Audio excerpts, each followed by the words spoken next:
I think that organizing in education has been something that I've been working on for many, many years.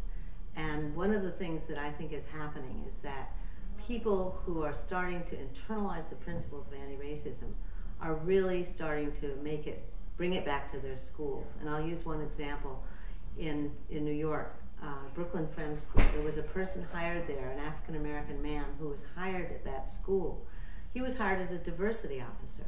And then when he started to bring an anti-racist analysis to the school, they said, we don't need that, we're not racist, which is always the first line that people give. And he said, well, let's talk about it. And he was very discouraged. He thought, I can't stay here because they don't get it. And he and I talked for a long time about how he needed to build a base. And that's the work that he did over the next 4 years. First 1, then 2, then 5, then 10, then 20, then 50. Now 75 or 80 members of their school have been through our process. They have now set up an anti-racist Undoing Racism committee in the school, and most of the policies are being shaped by what's going on in that group. That group is bringing a racial equity analysis to all the decision making.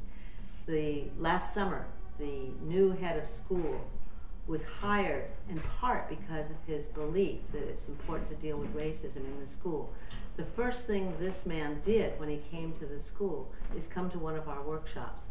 The second thing he did was to go to the opening session, the all-school session with the parents and the board and the staff and the students all there. And he said, this is the way this school is going. This is the direction we're headed.